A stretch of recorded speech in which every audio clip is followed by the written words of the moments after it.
Vou botar para gravar, para não esquecer, né? Esse negócio de gravar, a gente esquece mesmo. Então, e aí a ideia é um pouco essa, né? A gente vai conversar um pouco sobre a questão do tempo na análise, algumas questões que o Freud apresenta, né? E também a gente já deve iniciar hoje um pouco a questão sobre o dinheiro, né? Com certeza será uma discussão polêmica, né? Dinheiro é sempre polêmico, né? Dinheiro nunca é um assunto que a gente consegue falar dele assim sem alguma polêmica, né? Dinheiro é sempre um negócio assim que, enfim, gera controvérsias, né? Gera uma série de questões. E até porque vocês sabem disso, né? A psicanálise ela tem uma lógica de trabalhar, né, um pouco com valores não tabelados. Ela entende que o dinheiro ele também tem que ser pensado, né, como um elemento que está em jogo dentro da questão da análise, né?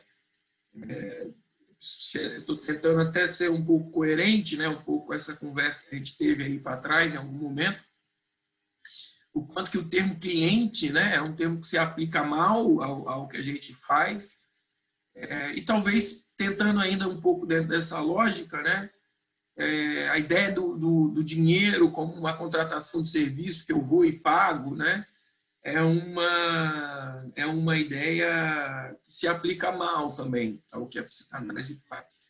Mas, enfim, quando a gente chegar na questão do dinheiro, a gente fala um pouco mais dessa polêmica aí, né? Eu acho que alguma coisa desse slide aqui eu falei na aula passada. Eu vou retomar muito brevemente, só para a gente pegar o fio da meada, né? E a gente pode seguir. Bom, a questão do tempo é sempre também uma questão, né? Algo que eu percebo muito, né? É que a questão transferencial passa muito pela questão do tempo, do horário, né? Assim como do dinheiro, mas passa também pela questão do tempo. O Freud trabalhava com uma coisa que ele chamava de princípio da hora contratada, né?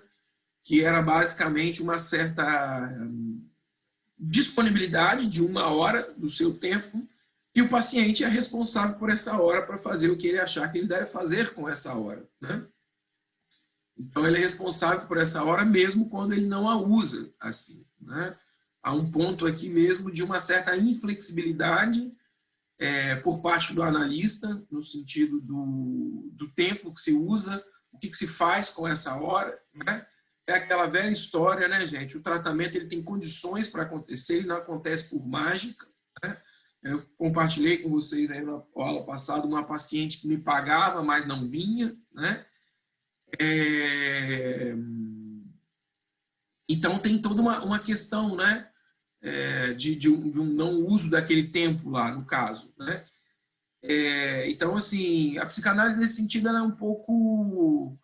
ela vai tentar ser menos flexível com essas faltas, com essas interrupções, né? Sempre lembrando, cada caso é um caso, né? Existem pacientes que se forem excessivamente cobrados de vir, né? São pacientes assim que, enfim, isso fica muito intrusivo para eles, né? Isso pode ter alguma flexibilidade, mas pelo menos o que o Freud compartilha para a gente enquanto uma experiência, né, é que com muita tolerância e muita flexibilidade em relação à questão das faltas, o paciente começava a se apegar muito, né, a essa possibilidade de faltar sem grandes prejuízos, vamos pensar dessa forma, né? E muitas vezes isso podia ser uma via de escoamento, isso podia ser uma via, né, de deslocamento, isso podia ser uma via de consistir uma resistência. No fundo, o que está em jogo um pouco aqui para o Freud é isso, né? Se a gente está falando de um tratamento, né, em que as resistências são muito fortes, elas são muito evidentes, o que a gente faz, né, necessariamente toca nas resistências, né? Isso invariavelmente é assim, isso não é uma escolha, né? A gente pode até querer ser alguém assim compromissado, muito dedicado à análise, né, que vai lá e cumpre direitinho, mas não tem muito jeito, né? A partir do momento que a gente fala sobre a gente mesmo, né, e a partir do momento que a gente se vê e se coloca um pouco em questão, as resistências elas aparecem, né? Então, acho que tem aqui uma coisa mesmo de um cuidado, né, dessa coisa de as condições do tratamento elas precisam ocorrer, né? Então, gosto dessa ideia de que o paciente é responsável por essa essa hora que o analista cede, né? E ele faz o uso disso e ele é responsável mesmo quando ele não usa essa hora, né? Eu acho que a gente tem assim uma certa, a gente tem parece que de alguma maneira a gente tem uma certa concepção, né, de que o psicólogo, o psicanalista, né, ele deveria compreender um pouco mais, ele precisa ser compreensível, ele precisa entender certas coisas, né? E a gente, às vezes, não de bom grado, né? Coisas que nós conseguimos conceber, né? Usualmente em outras, enfim, em outras coisas da vida, a gente não consegue tão bem ao analista, né? Então, sei lá, é fato que, sei lá, se você faz uma aula de música, né? Ou se você faz uma aula de inglês, e se você falta essa aula de música, e se você falta essa aula de inglês, né? O valor que você vai pagar é o mesmo, assim, né? No final do mês, não é porque você não foi que você vai ter um desconto dessa aula, né? O professor está lá, né? E aí você tem que comparecer. Não comparecendo, né, assim, você perde uma coisa. Mesma coisa aqui, né, na faculdade. Parece que quando a gente está falando de uma análise, a gente parece que não consegue muito assim olhar para isso dessa forma, né? E, na verdade, eu não sei nem muito se a psicanálise está assim, né, também solicitando, né, ou requerendo que se trate também a análise como se trata esses outros universos, né? Mas ela está solicitando de alguma forma que a gente não seja tão flexível com as faltas e com as interrupções do tratamento. Isso, às vezes, é importante o paciente comparecer com dinheiro quando ele não comparece, né, assim, fisicamente, quando ele não comparece lá, né? Então, essa questão do princípio da hora contratada me parece ser uma dessas condições de tratamento. O paciente tem que estar vindo, o paciente tem que estar elaborando, o paciente tem que estar falando, ah, mas eu não tenho nada para dizer, ah, mas eu não sei o que dizer, mas se trata disso, né? Se trata desse enfrentamento, se trata dessa coisa de vir e poder, né, inclusive, falar disso que não se sabe, desse saber que não se sabe que sabe, assim, né? Então, isso tudo a gente conversou um pouco, né? Uma coisa que eu acho que com certeza mudou da época do Freud para cá, né? O Freud, gente, ele trabalhava diariamente com os pacientes, né? E o Freud, ele trabalhava de segunda a sábado, né? Então, assim, o Freud trabalhava muito, isso sem sombra de dúvidas, né? Ele trabalhava com alguns pacientes de segunda a sábado, os pacientes iam lá todos os dias, assim, né? Mesmo indo todos os dias, eventualmente o Freud encontrava aquilo que ele chamou de crosta da segunda-feira, né? Que seria assim uma espécie de regressão, seria assim uma espécie de voltar a alguns pontos, né, anteriores. É como se o Freud estivesse trabalhando, né, assim, a semana inteira com aquele paciente, o simples fato do paciente não comparecer à análise ao domingo, isso já fazia com que o paciente regredisse em relação a alguns pontos, em relação a algumas coisas que estavam sendo trabalhadas, é o que ele chamava de crosta da segunda-feira. Então, vocês imaginem um pouco situações, né, mais contemporâneas de um espaço de 2 semanas, não sei quanto tempo, né? Isso faz parte, né, gente? Essa regressão, ela faz parte, e talvez ela seja um pouco assim, impossível de ser eliminada do tratamento, né? Mas a gente não pode conceder, né, uma espécie de postura em que vai ao encontro disso. A gente tem que proceder uma espécie de postura de resistir a isso, nesse sentido, né? Então, é claro que hoje o tempo mudou, são outras questões, né? Mas, eventualmente, eu encontro isso que o Freud chamou de crosta da segunda-feira. Não porque é a segunda-feira, mas porque o paciente ficou um tempo sem ir, né? Porque o paciente, enfim, precisou faltar 2 semanas seguintes, ou, às vezes, quando eu entro de férias, né? E aí eu tenho que, depois de um certo tempo, voltar lá na análise. A gente vê que tem alguma coisa ali que volta, né? Isso só demonstra para a gente o quanto que tem algo, né, que é muito forte mesmo, né, no sentido desse recalque. No fundo, a história que está em jogo aí é o recalque, né, sobre alguns pontos, sobre alguns posicionamentos que nós vamos assumindo, né. Isso é natural do tratamento em alguma medida, mas é importante que se faça alguma frente a isso, né. É importante que não também conceda um livre espaço para isso. Então, há algo aqui que, né, a gente poderia dizer que não dá muito para a gente conceder mesmo, né? O Freud aborda uma pergunta que lhe parece bastante incômoda, né, que é a pergunta de quanto tempo que vai durar o tratamento, quanto tempo eu preciso para me livrar do meu sofrimento, né? E a conclusão do Freud é que, no fundo, essa pergunta é uma pergunta irrespondível, não dá muito para a gente responder isso, né? Ele se vale até de uma alegoria, né? Aparentemente de uma fábula de Esopo, o Freud com essa coisa aí meio da literatura, né? Ele pega algum episódio lá em que ele tem algum episódio, né? Tem alguma parte aí dessa fábula em que um andarilho parece que faz a pergunta a alguém, né? Sobre quanto tempo ou qual é o tamanho do caminho que ele terá que percorrer, né? Que a gente poderia tomar um pouco como analogia dessa pergunta. Quanto tempo, né, eu vou ter que percorrer? Quanto tempo durará a minha análise, né? E aí ele pega um pouco esse exemplo da literatura, do andarilho que pergunta qual é a extensão do meu caminho, e dentro dessa fábula lá que ele está usando como alegoria, alguém responde aí para esse andarilho, anda, né? É a resposta que ele ouve em relação a essa pergunta. Em que, nesse sentido, parece que falar um pouco assim, bom, é preciso primeiro conhecer os passos do andarilho, né? É preciso conhecer primeiro como que esse andarilho anda, se ele anda rápido, se ele anda devagar, se ele vai andar e vai parar, né? Se ele vai andar muito rápido demais e vai deixar algumas coisas para trás, né? Tem uma pergunta em relação, tem uma resposta em relação a isso que depende também de quem está ali, né? Depende da pessoa que está nesse processo, né? Então, é um pouco difícil para a gente da psicanálise precisar, durará 10 sessões, durará 10 meses. A gente não tem muito a dimensão de como que uma análise vai se dar. É uma coisa que, né, já comentei para vocês assim. Os canais têm um poder preditivo muito baixo, né? A gente não consegue muito assim ficar dizendo o que vai acontecer. Isso depende de tanta coisa, né? Isso depende assim de uma série de assuntos que serão abordados, né? Coisas que serão faladas, né? O quanto que o paciente vai conseguir olhar ou não vai conseguir olhar, né?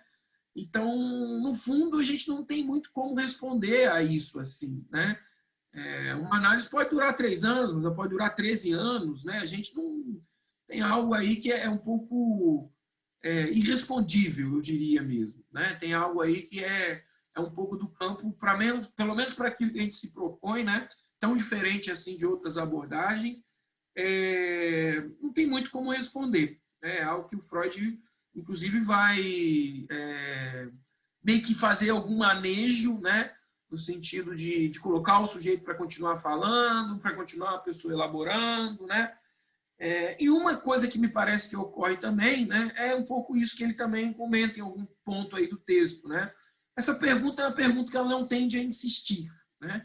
É uma pergunta que o paciente, quando ele também, né, vai fazendo o tratamento, ele vai topando quando ele de fato assim consegue entrar numa certa pedagogia analítica, vamos chamar assim. Quando ele entende do que se trata o tratamento, né? Se trata de vir, de se empenhar, de elaborar, né?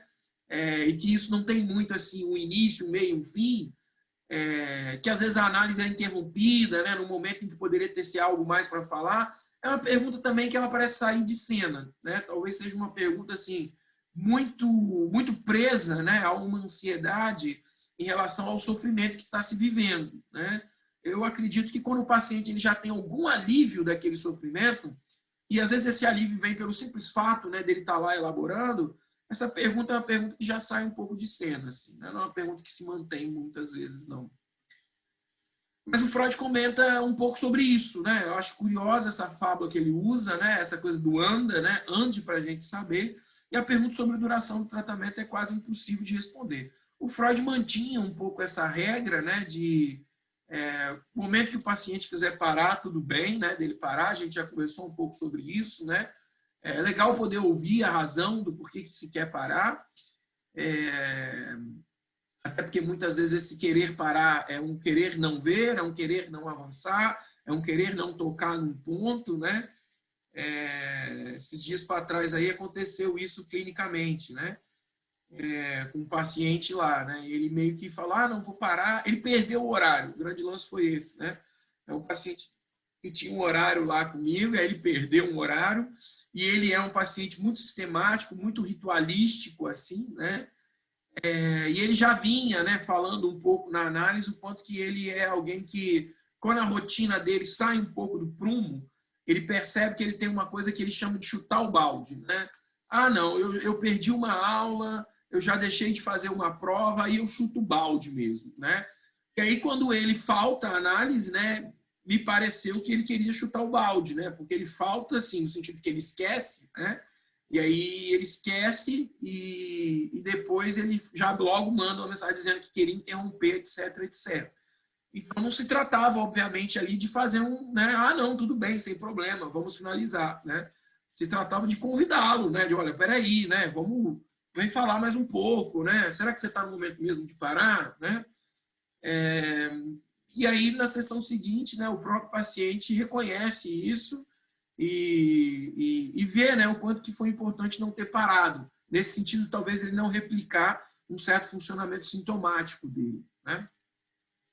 O Freud continua com algumas analogias que eu acho que são muito ricas, assim, né, sobre essa questão do tempo. Ele diz algo assim, olha, ninguém espera erguer uma mesa pesada com 2 dedos, né? Se você tem uma mesa que é pesada, vai exigir mais trabalho do que levantar com 2 dedos, né? Ou ninguém espera construir uma casa no mesmo tempo que se constrói um barraco, no mesmo tempo que se constrói uma palhoça, né?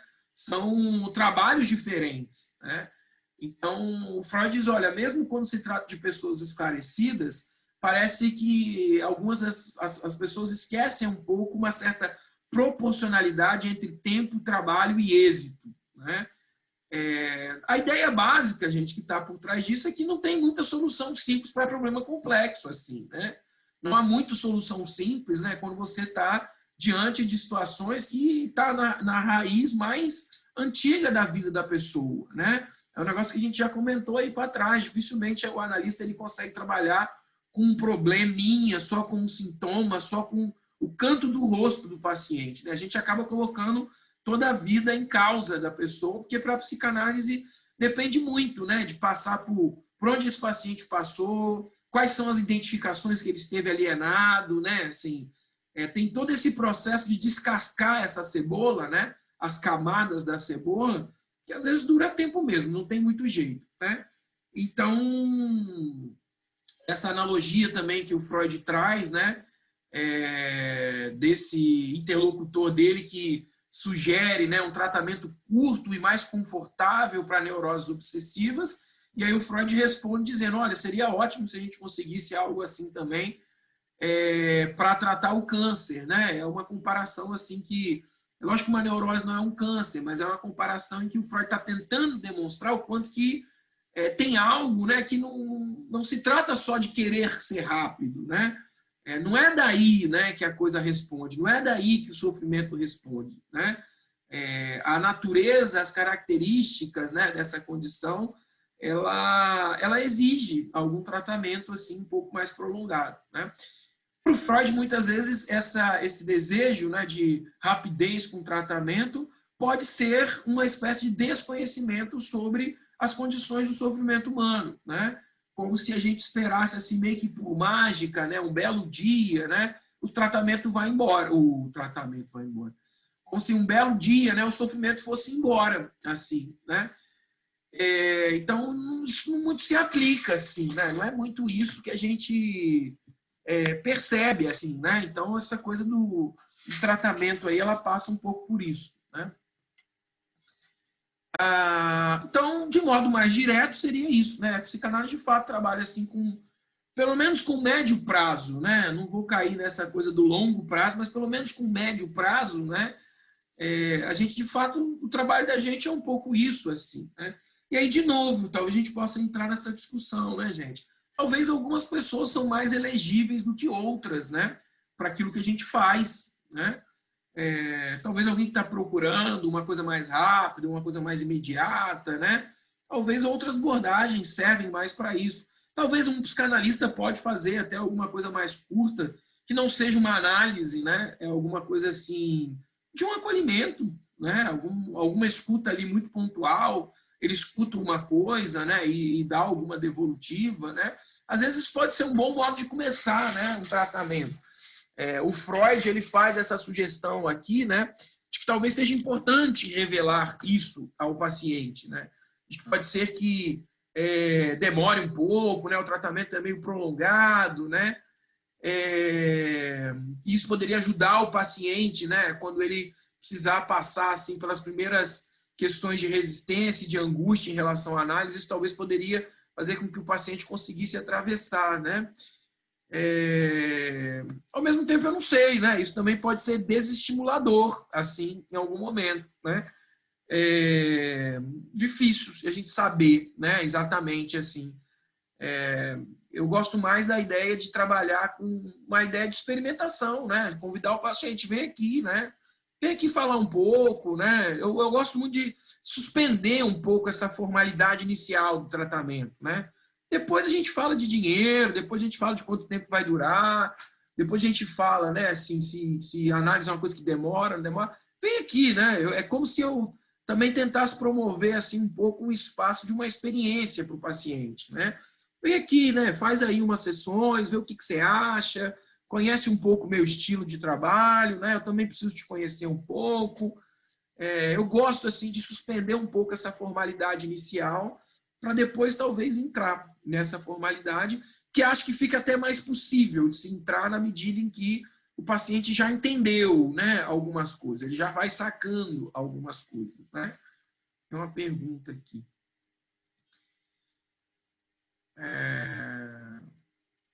A Inês comenta, professor, eu tenho para mim que a psicanálise não seria a melhor abordagem para quem nunca tenha feito uma análise, mas assim, pessoal mesmo. Mas por que você acha isso, Inês? Né? Por que a psicanálise não seria, né?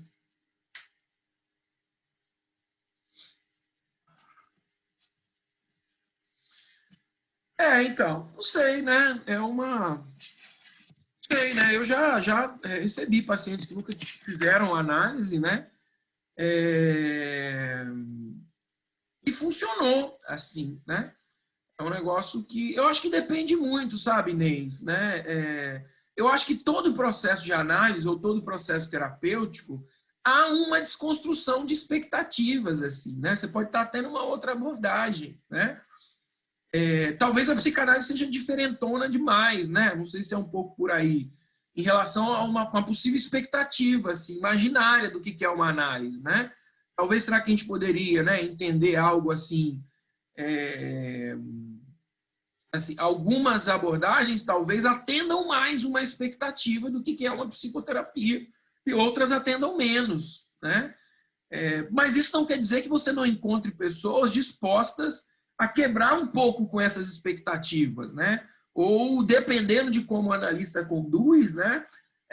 Ele vai mostrando um pouco, né?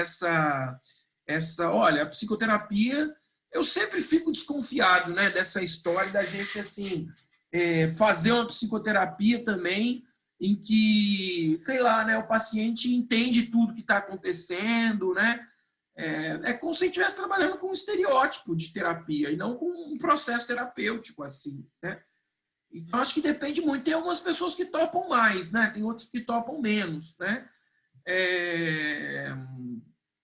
Aí, voltando um pouco a essa história da aula passada das entrevistas preliminares, né? Tem gente que nas entrevistas preliminares já chegam lá e dizem assim, entendi do que isso aqui se trata, né? Isso não é para mim, vou procurar outra coisa, né? E tudo bem, né? Esse é o ponto, assim. Eu estou lembrando agora, né? Acho que foi até a Guta que me fez uma pergunta na aula passada, mas estou lembrando agora, né? De uma paciente que foi lá fazer, né, a sessão, né? Estava muito angustiada, assim, e foi para lá procurando uma resposta, foi para lá procurando que eu desse uma coisa para ela, né? E quando ficou claro para ela que eu não tinha muito como dar uma coisa para ela, na verdade se tratava muito mais de uma construção, de uma saída, ela não quer mais, assim, né? Ela de fato está precisando de uma coisa. Talvez poderia ter tido algum equívoco meu de condução, né? Eu me lembro já um tempo atrás, por exemplo, que já conduzi dessa forma que me parecia equivocada, né? De mostrar muito explicitamente para o paciente, né? Assim, que, olha, não tem uma resposta, né? Ou dizer muito explicitamente, não sei, né? Assim, vamos construir isso, vamos achar uma resposta. Tem algumas situações clínicas, né, em que o paciente ele precisa manter uma ilusão, assim, né? E você precisa, né, sustentar um pouco essa ilusão por um tempo, assim, né? Então, não sei, né? Talvez, né? Para algumas pessoas, não. Mas eu sempre sinto que essa expectativa em relação ao tratamento, ela pode ser, assim, desconstruída, né? E talvez construída uma outra coisa aí, né?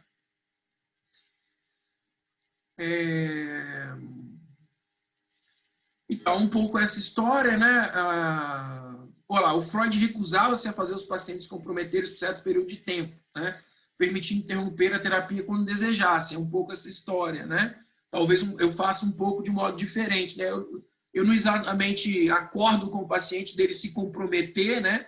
Por um período de tempo, mas eu sugiro que o paciente faça um mês, pelo menos, né? Tente experimentar um mês, assim. É claro que se antes de um mês o paciente quiser ir embora, ele pode ir embora, né?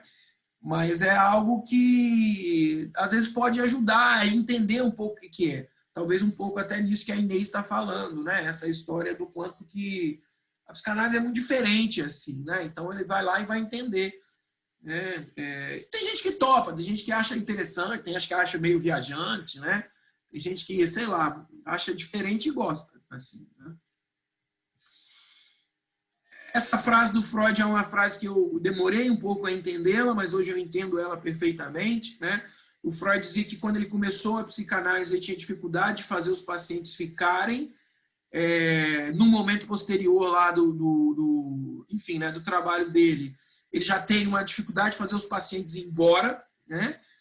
E isso pode falar de algumas coisas, né? Isso pode falar de dependência em relação à análise, né?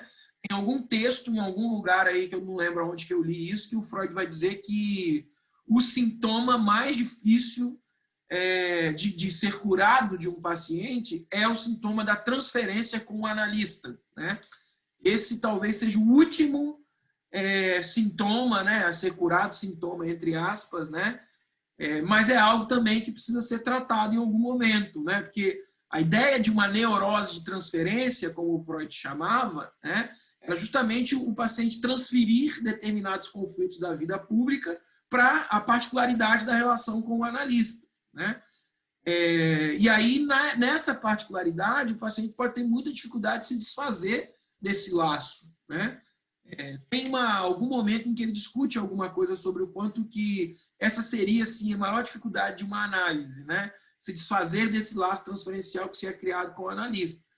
Isso é a via da cura, mas isso também é uma via que, se não bem conduzida, pode gerar uma dependência nesse sentido, né? E eu percebo um pouco isso também, né? Lá no consultório, o quanto que, às vezes, alguém que está em análise, alguém que está transferido, né, vai ter, assim, essa indução para parar, ela pode... Aí a gente pode se perguntar, né, se a psicanálise de fato é uma abordagem, né, que dura muito tempo, né, ou se os próprios pacientes, né, vão fazendo com que a coisa fique durando, assim, né? Eles não se sentem ainda prontos para interromper, né? Se isso é uma premissa da condução clínica psicanalítica, né? Eu sempre penso, gente, que sustentar o término de uma análise é difícil, assim, né? Você bancar, né? Vou parar a minha análise agora, principalmente quando você está num processo de elaboração, isso não é tão simples assim como a gente poderia pensar, né? E a gente vê que tem muitos pacientes que às vezes não bancam isso, né? E é importante que seja bancado isso em algum momento. E aí a gente pode, bom, então cabe ao analista, né, interromper no momento em que o paciente ainda não se sente em condições de interromper, né? Isso também não poderia, né, falar assim de uma certa, sei lá, né, uma certa negligência, um certo abandono, né? Tem que ter muito cuidado com esse ponto mesmo, né? Se a pessoa ainda sente que ela tem coisas para falar e que aquele espaço ainda é importante para ela, a gente pode até trabalhar uma certa possível relação de dependência que ela está tendo com a análise, né? Mas eu não acho também que se trata de atropelar, né? Se a pessoa ainda não está em condições, a gente poderia dizer alguma coisa assim, do mesmo jeito que a gente demora, né, para que a gente aborde os conflitos e o paciente recorte a sua questão, ao mesmo tempo que a gente demora para uma construção do processo analítico, talvez haja uma demora também para a desconstrução desse processo analítico, né? Isso não é algo que a gente consegue assim descontinuar, vamos dizer, né, abruptamente, né? Uma análise ela entra na vida do sujeito de uma forma tal em que a análise ela começa a compor um pouco a vida social da pessoa, né? A pessoa lembra do analista, a pessoa fala do analista, a pessoa sonha com o analista. A análise ela entra na vida da pessoa. Então, como é que você vai simplesmente interromper a sessão assim, né? Eu acho que tem alguma preocupação assim até um pouco razoável, né? De você também ter esse cuidado de desligar-se, né? De descontinuar o tratamento, assim, né? Um outro ponto ainda, né, que o Freud coloca aqui para a gente é o quanto que o Freud até reconhece o desejo de encurtamento da análise. Ele fala, olha, o desejo de encurtamento da análise é totalmente legítimo, assim, né? É uma coisa assim realmente legítima, né? Eu entendo isso, eu entendo esse princípio de encurtamento. Mas uma outra coisa, para além desse tantão de coisa que eu já falei, a gente sabe também que as mudanças psíquicas elas são lentas, né? O maior exemplo que eu posso dar disso para vocês é a história do luto, assim, né? É só a gente ler lá o texto Transitoriedade do Freud que ele diz com todas as letras, né? A gente não se desliga de uma pessoa, e talvez isso fale também dessa questão da transferência que eu estava falando antes, a gente não se desliga de uma pessoa que a gente tem alguma relação afetiva e que porventura morreu, né? Assim da noite para o dia, né? A nossa cabeça ela tem um delay, assim, né? A gente já pode até constatar na realidade que essa pessoa não está mais lá, mas isso não quer dizer que a nossa cabeça está convencida disso, pelo contrário, né? A nossa cabeça muitas vezes recusa certos dados da realidade e demora, né? Até ela conseguir desinvestir, né? Em todas as ideias, em todas as representações, né? De que aquela pessoa não está mais lá, isso é um processo, assim, isso não é rápido, né? Então, eu não sei, né? Pode ser vício de psicanalista, mas quanto mais eu estudo psicanálise e mais eu estudo sociedade, mais eu tenho a impressão de que o tempo social ele não se adequa ao tempo psicológico, assim, né? Essas coisas não são iguais, assim, pelo contrário, né? O tempo social ele é muito uma agressividade, né? Com o tempo subjetivo. Dificilmente alguém está para a par com o tempo social. Se tiver, também deve estar muito adoecido, né? Então, a mudança psicológica é algo que demora, basicamente isso, né? Então, eu não sei também se só há uma predileção, né, teórica da psicanálise. Eu acho que o respeito que está em jogo aqui é o respeito do tempo do sujeito, não é o tempo cronológico, de novo, né? Não é o tempo do relógio, é o tempo do sujeito. Assim. E o tempo do sujeito, às vezes, não é um tempo rápido. É simplesmente. O sujeito ele pode até querer que seja rápido, né? Mas não é daí que ele responde, muitas vezes. Né? Então, em nome de que se associar o valor da rapidez? Né? Porque é uma demanda de mercado, porque o paciente quer, né? Porque a gente fica muito hipnotizado, né? Pela ideia de curas milagrosas e curas mágicas, né? Eu não consigo muito encontrar muitas justificativas, né? Assim, para a gente, de fato, manter a coisa assim no nível da rapidez, né? A não ser demanda de mercado, a não ser, né? A gente ficar muito em par com a rapidez social, assim, né? Eu acho péssimo, eu acho que é ruim, assim, é uma coisa meio miserável, vamos dizer, né? Você ficar muito alienado, né, a esse funcionamento social meio louco, assim, né? Um pouco isso.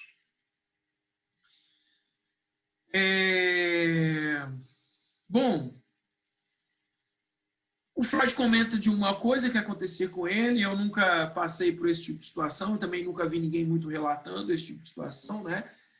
O Freud diz assim que quando o paciente percebe, né, a enorme quantidade de gasto, né, de tempo que talvez ele vai precisar dar, né, para um tratamento, o paciente pode propor alguma coisa de separar, né, o que lhe faz mal e o que lhe faz mal, mas lhe faz mal só um pouco, né?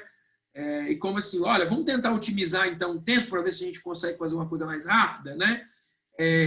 Tem algumas coisas que me são insuportáveis, tem algumas coisas que são complicadas, mas eu consigo passar com elas, assim, né? E o Freud diz assim, olha, eu entendo também isso, né? Mas assim, não dá muito, né, para a gente saber até que ponto a gente vai entrar num assunto e não vai esbarrar em outro, né? Até que ponto essa separação sistemática, principalmente como um tempo que é o tempo da associação livre, né, é tão possível de se fazer assim, né? Essa sistematização toda, né, ela fere um pouco uma espécie assim de caminho próprio e autônomo que a análise vai ganhando. A análise ela ganha um próprio caminho, ela tem alguma coisa de ter uma vida que ela ganha, né? É um pouco, de novo, fazendo assim um certo paralelo com a arte, né? Eu já ouvi alguns escritores que falam disso, né? Olha, quando eu vou escrever um livro, eu tenho algumas ideias básicas do livro, né? Eu não tenho toda a ideia do livro pronta, né? Quando eu vou escrevendo um livro por si só ganha uma vida. Eu vou escrevendo e alguns temas vão se impondo, né? De maneira tal assim que às vezes eu não pretendia abordar aquilo, mas o tema vai aparecendo nesse exercício de escrever. Ou música, por exemplo, né? Já ouvi alguns músicos falando alguma coisa por aí, né? Olha, às vezes eu tenho uma ideia básica de música, mas aí quando eu começo a compor, o negócio vai ganhando uma vida para além de mim, assim, né? O negócio ele vai ganhando assim uma espécie de direção, né? E que não é muito eu que estou escolhendo, o próprio negócio que vai se escolhendo, assim, né? Isso pode parecer um papo meio hippie, assim, né? Mas isso tem toda uma relação com a questão da linguagem, né? No final das contas é isso, assim. E a análise também é um pouco isso, né? A análise não é uma coisa que a gente consegue muito controlar, né? Pelo contrário, né? Assim, é uma coisa que a gente vai avançar mais numa análise se a gente deixar com que essas coisas apareçam, para além do meu desejo de falar de certas coisas, para além do meu desejo, né, assim, de dizer. Então, tem alguma coisa que se impõe, tem alguma coisa que vai aparecendo, e não dá muito para tão sistematicamente dizer quero falar disso, não quero falar daquilo, né? Se de fato você respeita assim o método da associação livre, né? Alguns temas se impõem, é preciso tratá-los, é preciso falar deles nesse sentido, né? O Freud também aí já é por uma outra razão, né? E além disso ele comenta, né? A neurose seria assim como um organismo, né? A ideia de que as manifestações de um comportamento, as manifestações de um sintoma, elas estão todas amarradas num todo, assim, né? É isso que eu estava falando um pouco antes. A psicanálise ela não lida assim somente, exclusivamente, de maneira ortopédica com o sintoma, né? Então tem um sintoma, eu vou mexer nesse sintoma e não vou mexer em mais nada. Não é muito assim, né, que a coisa acontece, né? A pessoa põe toda a sua vida em causa, né? Então, e o sintoma às vezes, né, é algo que fala de uma outra coisa. Isso que o Freud chamava de uma outra cena, né? O sintoma às vezes não tem nada a ver com o sintoma, tem a ver com um conflito que está num outro campo, assim, né? É algo que a gente vê, por exemplo, no caso clássico do Freud, né? Lá da Dora, não, da Ana O, né? A Ana O inicialmente chega se queixando de um sintoma, né? De não conseguir beber água, um sintoma de nojo em relação à água, e no meio do processo esse nojo vira raiva, né? E já não tem nada mais a ver com beber água, tem a ver com outra cena, né? Então, às vezes a gente pode até fazer com que o paciente se livre de um determinado sintoma, mas aí pode vir outro assim, né? Isso não é muito, entende? É o que eu estou acho que querendo no fundo dizer aqui. Isso não é muito assim tão possível, né, de ser assim esquematizado, enquadrado, né? Eu sempre, e aí talvez seja uma marcação de diferença, né, gente? Não é um melhor ou pior, assim, né? Eu sempre fico um pouco com dúvida, né? O quanto que situações experimentais elas podem ser muito artificiais, assim, né? Elas têm toda uma possibilidade de maior controle, assim, né? Mas eu acho que quando a coisa está acontecendo na vida mesmo, a gente não tem tanto controle assim das coisas, né? A essência mesmo da psicanálise diz disso, né? Essa coisa que tem algo que não se integra, tem algo que não é personalizável, tem algo que não vai estar nesse campo da consciência, né? Então, o que a gente pode fazer é estar ali, né? ouvindo, escutando, acolhendo e tratando, inclusive essas coisas que vão se impor, né, ao longo de uma análise, para além do meu desejo que essas coisas apareçam, né? Mas a gente não tem muito como escolher se isso vai aparecer ou se isso não vai aparecer. Isso aparece. É um pouco assim que funciona. Então, vamos falar, né, terminando aqui agora a discussão sobre o tempo, né? Vamos, pelo menos, iniciar um pouco aqui a discussão sobre o dinheiro, né? La Plata. Essa discussão que é muito, como eu estava dizendo antes, né? Ela dá margem para muitas questões, assim, né? E a gente tem uma literatura bastante consistida, né? Sobre a questão do dinheiro na análise, vocês vão encontrar, né, se vocês procurarem, 1000 coisas sobre isso, tem livros que são dedicados a isso, né? Obviamente que eu não vou dar conta de falar de tudo, eu vou fazer uma espécie de recorte muito específico, né? Mas a gente poderia dizer, né, que dinheiro nem sempre é um objeto que a gente poderia pensar somente como unidade monetária, né? Dinheiro nem sempre é só uma coisa de troca. Dinheiro está aglutinado, né, de muitas representações, de muitas simbolizações, né? E dinheiro é algo que está para além do dinheiro. Seria um pouco essa história, né? O dinheiro é uma dessas coisas que a gente poderia, em alguma medida, aproximar do gozo, né? Porque o dinheiro é uma coisa que pode se metaforizar em qualquer coisa. Uma coisa é você ter dinheiro, a outra coisa é você ter os objetos, né? Um objeto, ele só pode ser aquele objeto, ele não pode ser uma outra coisa. O dinheiro, ele pode se transformar em qualquer coisa. Ele tem uma potência virtual de poder ser tudo, assim, né? Mas isso é só uma potência mesmo, né? É só uma possibilidade virtual de ser tudo. Porque, no fundo, não existe algo que tem como ser efetivamente tudo, né? Mas ele tem essa potência virtual, né? Isso é algo que a gente às vezes até encontra muito comumente, né? Em pacientes que são muito avarentos, em pacientes que são muito mão fechadas, em pacientes que são muito acumuladores com o dinheiro, né? São pacientes que eles têm uma certa dificuldade justamente aí com talvez ter que se haver com as impossibilidades, né? É como se o dinheiro virtualmente deixasse ele seguro que, mediante qualquer problema da vida, mediante qualquer buraco que a vida me ofereça, eu tenho dinheiro para tapar esse buraco, né? Isso é muito ilustrativo, assim, um pouco de como a psicanálise trabalha, porque a gente, pelo menos, pensa que existe um buraco na vida que é impossível de ser tampado, assim, né? Isso pode ser só uma construção imaginária, né, de algumas pessoas, né? Também comentei disso aqui em algum momento, né? O quanto que o dinheiro, para a psicanálise, ele tem uma aproximação com a sexualidade, né?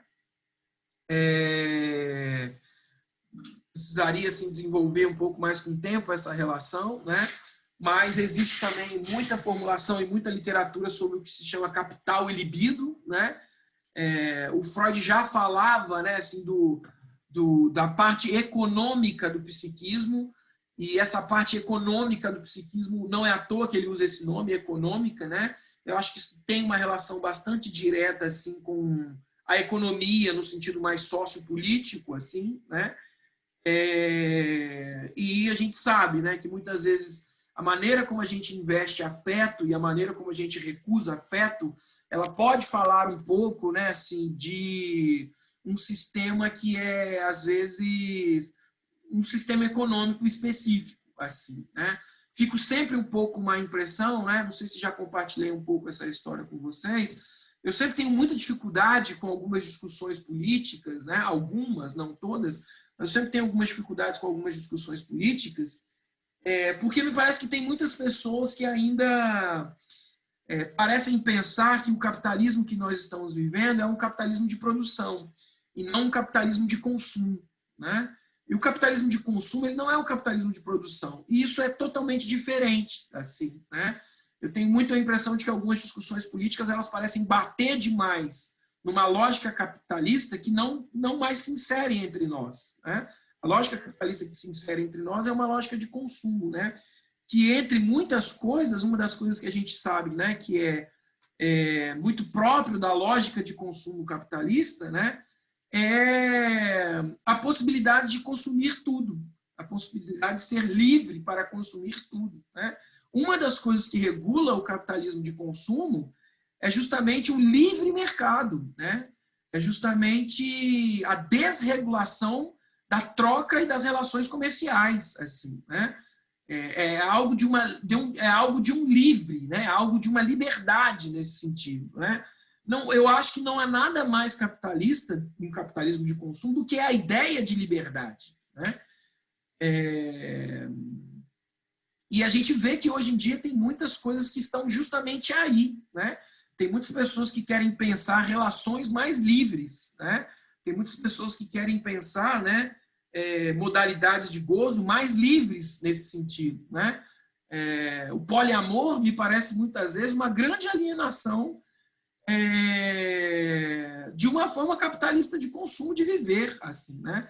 Eu não acho que o poliamor tem nada de revolucionário, assim. Eu acho que o poliamor é uma alienação a um capitalismo de consumo, né? Onde você consome um, consome outro, né? Depois descarta, que é uma outra coisa, né? Isso sem entrar no mérito das especificidades do poliamor, né? Que eu sei que nem todo poliamor é igual, existem muitas formas, né? E também, gente, nada contra, né, as relações de poliamor, as relações mais livres, né? Acho que uma pessoa pode plenamente exercer-se a sua vida assim. Mas o meu ponto aqui é muito mais esse ponto do quanto que, às vezes, isso pode ser só uma alienação capitalista. O grande lance é esse, né? Isso pode ser só uma forma, né, assim, do sujeito estar bastante alienado a um valor capitalista, que é esse valor de exercer aquilo que se chama da sua economia libidinal, tal como a economia sociopolítica nos convida, né, assim, a exercer os nossos prazeres, os nossos consumos, né? Então, a ideia do capitalismo de consumo passa pelo livre mercado, passa pelas relações desreguladas, né, sem regras, né, sem intervenção estatal. Isso é capitalismo de consumo, assim, né? E eu acho interessante o quanto que isso muitas vezes entra, né, para o funcionamento afetivo libidinal das pessoas. Seria um pouco isso. A economia libidinal das pessoas, tem muita economia libidinal das pessoas hoje que passa um pouco por essa ideia do livre, assim, né? É uma discussão que a gente teria que sentar uma hora, fazer um grupo de estudos ou qualquer coisa, para a gente pensar do que a gente está chamando de liberdade, né? Porque eu acho que hoje em dia tem muitas pessoas que fazem uma leitura de liberdade que me parece ser uma leitura de liberdade plenamente em parceria com a ideia de capitalismo de consumo, assim, né? Um pouco essa história. Então, assim, eu dei essa volta toda, talvez para explicar um pouco para vocês, né, o quanto que dinheiro e sexualidade são duas coisas que podem andar de mão dadas, assim, né? Dinheiro e sexualidade é algo que pode andar de mão dada, né? Na maneira como a gente exerce, né, o nosso afeto, a nossa libido, a maneira como a gente se relaciona com os outros, né? Eu vejo isso clinicamente, né? Não sei se já citei esses exemplos aqui, mas eu vejo isso clinicamente, né? O quanto que tem pacientes que pagam em dia, tem pacientes que ficam devendo, tem pacientes que, se eu não cobrar, eles não pagam, né? Tem pacientes, né, que já, por exemplo, né, inicialmente atendia eles pelo plano, em algum momento saí do plano e o paciente começou a pagar, né, o tratamento. São pacientes que, em algum momento, dão um relato do quanto que, por incrível que pareça, pagar as sessões fez com que ele se vinculasse muito mais ao tratamento, né? Então, assim, isso tudo pode ser alguns indicativos, né, de como a pessoa comporta e como a pessoa não se comporta, né? Uma pessoa, por exemplo, que é dada a fazer dívidas, pode ser uma pessoa que tem alguma relação de dependência, né? É como se a dívida mantesse uma relação, né? A dívida mantém uma relação. A dívida é algo assim que eu não quero perder esse outro, eu devo algo a ele, né? E pacientes que mantêm dívida, às vezes se esquecendo de pagar, né? Ou às vezes não se lembrando de pagar, são pacientes que podem estar falando de uma relação transferencial em que eles querem se manter uma dívida, né? Usualmente são pacientes que podem ter fantasias do medo do abandono, né? Fantasias assim de que o analista vai me abandonar, né? Então, assim, a questão do dinheiro pode ser algum indicativo. Assim como tem pessoas, por exemplo, que gostam de pagar em dia, né? Para justamente não manter nenhuma relação de dependência e de gratidão com o analista, né? Eu não te devo nada, né? Eu estou aqui pagando, né? E eu também não quero muito me vincular também. Eu venho aqui, faço uma coisa e vou embora, né? Então dá para ler, tem pequenas chaves assim que dá para a gente ler alguns comportamentos de alguns pacientes em relação a como eles exercem a sua vida libidinal, a sua vida afetiva a partir da questão da grana, né? Não sei se citei esse caso já para vocês, mas eu lembro lá de um paciente que só sentava no divã e só falava, né, só começava a análise depois que ele deixava o dinheiro em cima da minha mesa. Ele pagava por sessão, né? E aí ele, uma vez que ele botava o dinheiro em cima da mesa lá, ele conseguia ir, né? E teve uma vez que foi muito curioso que ele se esqueceu, né, do dinheiro e ele ficou extremamente travado, assim. Era curioso o quanto que ele não conseguia elaborar, porque ele tem essa coisa, né, ele tinha, né, essa coisa muito forte do dever de gratidão, né? Ele não pode ter um dever de gratidão com alguém. E obviamente que isso falava da história dele, da relação que ele tinha lá com o pai dele, etc, né? Mas isso foi importante, esse esquecimento que ele fez, né? De não ter, no dia, não esquecer o dinheiro e não pagar a sessão, que ele ficou assim numa coisa de quase que ele me pede, né, para poder transferir o dinheiro ali na hora, né, para ver se ele conseguiria talvez assim relaxar um pouco com essa história, né? Então, alguém que muito sintomaticamente muito agarrado, né, a ideia de não ficar devendo nada a ninguém, assim, né? Isso está no campo do dinheiro, mas isso também está num certo campo afetivo, assim, né? Então, não sei, né? Eu espero que com essa volta toda que eu estou dando aqui, eu consiga minimamente demonstrar para vocês que dinheiro não é só dinheiro, né? Dinheiro tem mais coisas envolvidas e tem questões psíquicas muito profundas em torno do dinheiro, né? Vamos ver o que tem mais aqui para a gente conversar, né? Uma questão também que gira, né, em torno do dinheiro é dado aí pelo Ferenczi, né, que é um colaborador do Freud, um psicanalista assim, famoso, né, que tem toda uma obra e tem toda uma psicanálise ferenciana, né, se é que eu posso dizer assim, né, em que o Ferenczi detecta muito bem o quanto que, às vezes, né, o desejo de mudar, ele muitas vezes não é compatível, né, com o desprazer que envolve necessariamente a mudança, né? Então, o que a gente percebe muitas vezes, isso é um papo que a gente conversou um pouco aí, né? A disposição para mudar, ela é sempre maior do que a efetividade do caminho que é necessário se percorrer para a mudança, né? Porque esse caminho depende de empenho, depende de esforço, depende de sacrifício, né? Depende de algumas coisas nesse sentido. E aí ele traz um recorte clínico lá dele, né, em que lhe pareceu um recorte bastante ilustrativo dessa situação, em que ele, nesse momento de negociação do dinheiro, aparentemente o paciente vira para ele e diz algo assim: doutor, se o senhor me ajudar, lhe dou de presente toda a minha fortuna. Aí o analista responde: me contentarei com 30 coroas por sessão. E aí o paciente responde de modo inesperado: não acha um pouco salgado? Né? Quando o paciente deu o valor, né, isso parecia o que entrou em contraste com essa disposição consciente, né, de que ele diz: eu te daria toda a minha fortuna. É claro que o que está em jogo aqui, né, gente, não é dar toda a fortuna, né? O que está em jogo aqui é justamente isso que eu estou marcando, assim, né? O quanto que essa disposição para a mudança, ela não corresponde ao empenho que o paciente vai precisar fazer num processo, né? E às vezes o dinheiro ele é muito representativo disso, assim, né? Então a gente sabe que a questão do dinheiro para a psicanálise muitas vezes não é o dinheiro, não se trata de cobrar valores altíssimos, né? Mas se trata assim, é preciso se ter algum valor em que o paciente esteja perdendo. Ele não pode estar num valor muito confortável, né? E aí é aquela história, né? Às vezes, aquela história, né, gente? Às vezes R$ 20 é muito dinheiro para alguém, né? Às vezes R$ 10 é muito dinheiro para alguém, entende? Isso não está necessariamente num campo de... Bom, se o ponto é... O dinheiro ele precisa ser algo que falta, né?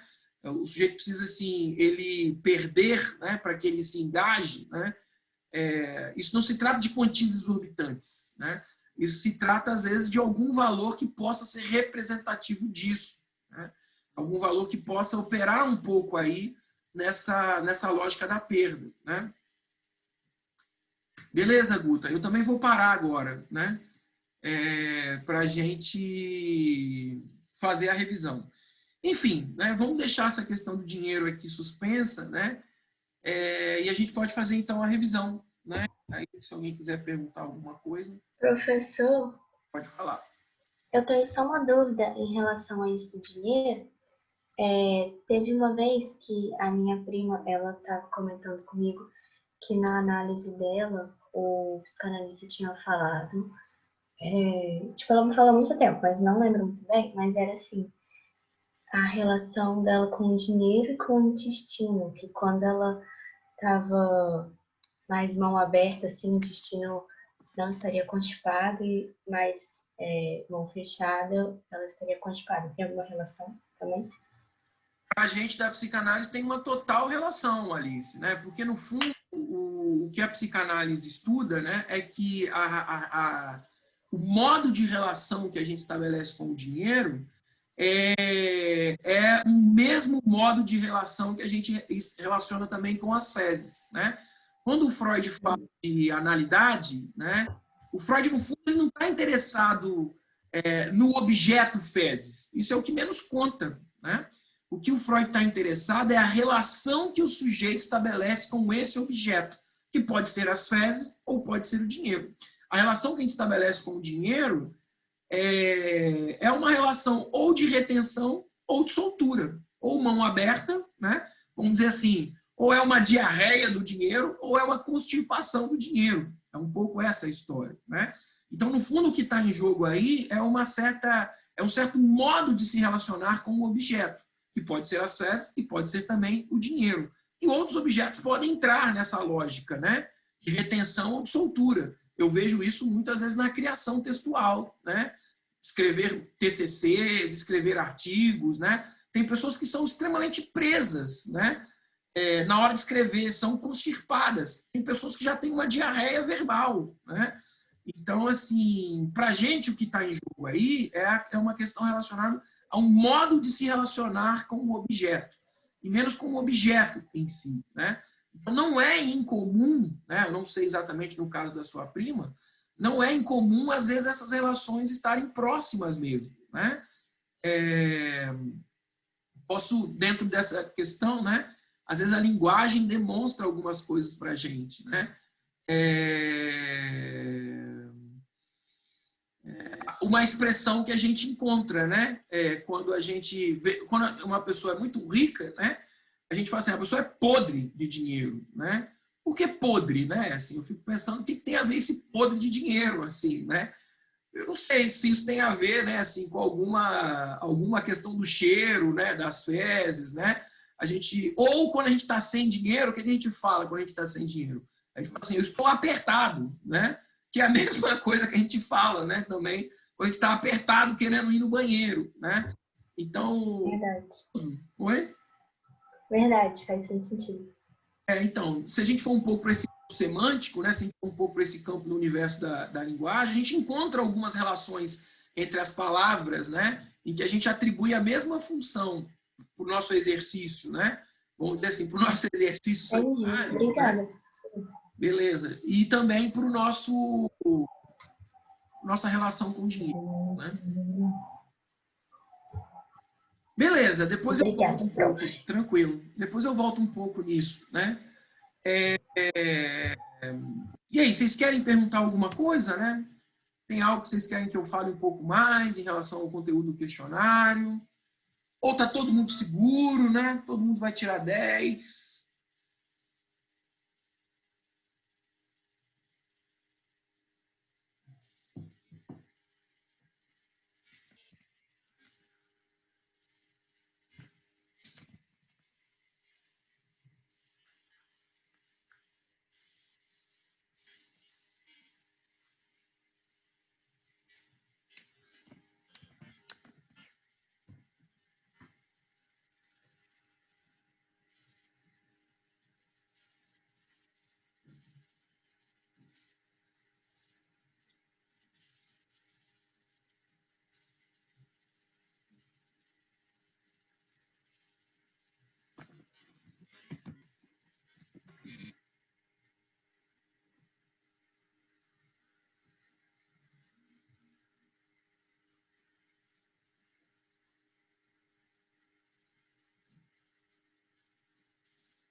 Não, gente, tá tranquilo então?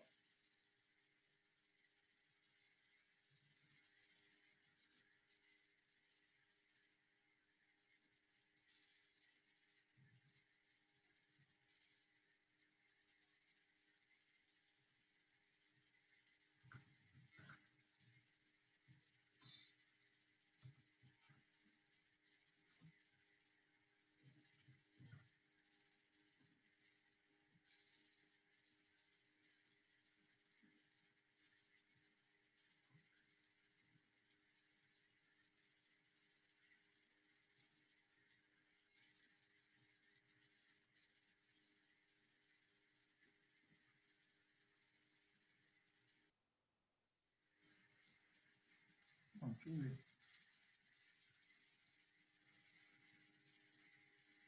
Tranquilo, Cíntia. Beleza. A Inês está perguntando, né, sobre. Eu não lembro, Inês, sinceramente, eu não lembro a quantidade de questões, né? Isso é sempre difícil, né? Porque tem gente, por exemplo, que diz, eu gostaria de questionários com muitas questões, né? Porque questionário com muitas questões são questionários que a gente é menos concentrado, né? A quantidade de questões. Já tem gente que gosta menos, né? Porque também não fica uma coisa assim enorme, né? Eu vou olhar aqui agora para você quantas questões e eu te falo. Mas eu acho que não chegou a 10, né? 9 questões. O dicionário tem 9 questões. Crise do gozo. É uma boa pergunta, Bianca, né? Isso é algo que às vezes não é muito simples mesmo, né? Então, para explicar a crise do gozo, a gente teria que falar um pouco do gozo, né? Que seria essa relação que a gente estabelece, né? Com uma certa satisfação em uma insatisfação. Então, o gozo, ele fala assim de uma espécie de lugar em que a gente adquire uma espécie de prazer, né? E uma espécie de apego muito grande a um sofrimento ou alguma insatisfação. O gozo é isso, né? E às vezes a gente encontra esse gozo no sintoma, né? O sintoma por si só é algo que nos produz algum sofrimento, mas ele também teria assim uma parte em que ele seria algo que a gente se apega porque o sintoma nos ajuda a funcionar, né? Seria um pouco essa história. A crise do gozo é justamente quando essa satisfação proporcionada numa insatisfação sai de cena. Aí a gente tem a crise do gozo, né? É quando essa satisfação que usualmente faz com que a gente se amarre e se apegue a um sofrimento, essa satisfação ou ela se torna muito problemática, no sentido assim de que eu estou tão apegado a uma certa forma de fazer que eu começo a ter problema nas relações que eu estabeleço na vida, né? Talvez é uma pessoa assim, muito ritualística, que sempre quer fazer do mesmo jeito, do mesmo jeito, do mesmo jeito. E às vezes as pessoas que convivem com ela, né? São pessoas que começam a se incomodar muito com isso, assim, e aí isso começa a trazer uma crise do gozo, né? Ou porque essa satisfação que o sintoma, né, produz já não está produzindo mais, assim, né? E aí você tem uma crise, uma crise. Às vezes essas insatisfações se ficam gigantes demais, né? Alguém que tem assim alguma inibição social enquanto um sintoma, né? Que inclusive a pessoa se apega a essa inibição social para se proteger, né? De situações que lhes são constrangedoras, situações em que elas não sabem muito como o que fazer mediante algumas situações sociais. Então ela se apega à noção de inibição social, até para ela nunca ter que se haver com esse tipo de coisa. Mas essa inibição social pode se tornar uma agorafobia, ela pode se tornar uma fobia social. E aí vira uma insatisfação muito gigante, né? Então, a crise do gozo seria um pouco essa crise de uma certa satisfação que usualmente a gente possa, assim, retirar, né, de uma insatisfação. Não sei se ficou mais claro, mas é um pouco isso.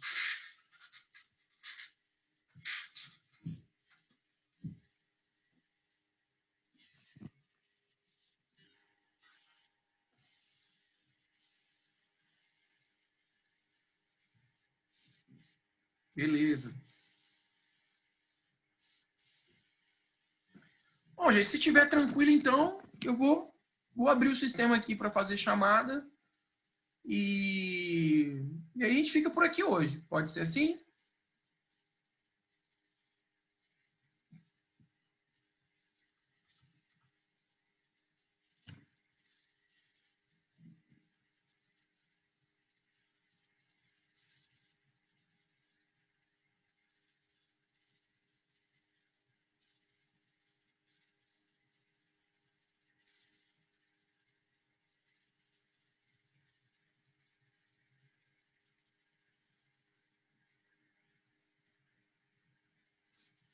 Ok.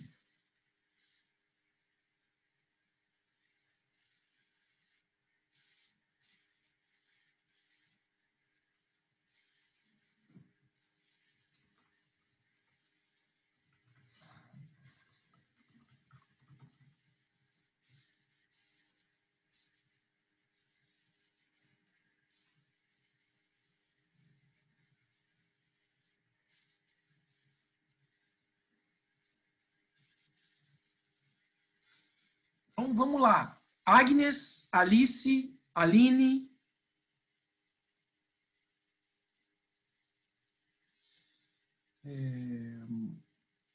Ana Flávia, Bianca, Karine,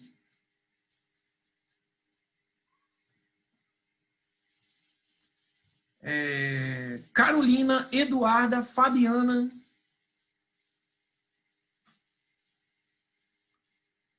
Gabriel, Gabriela, Giovana, Inês, Jennifer, Joshua, Presente. Júlia, Caroline, Lucas,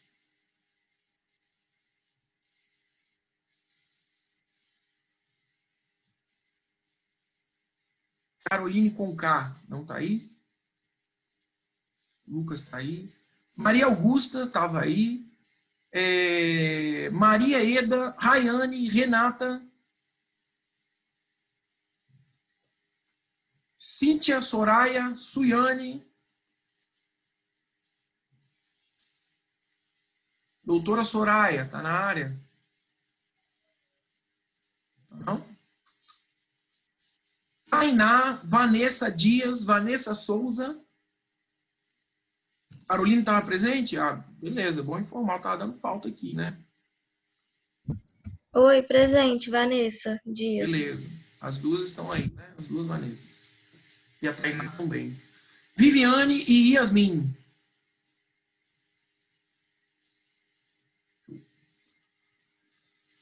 Então é isso, gente. Valeu, obrigado. Boa sorte aí no questionário, tá? E bom fim de semana para todo mundo. Até mais. Falou!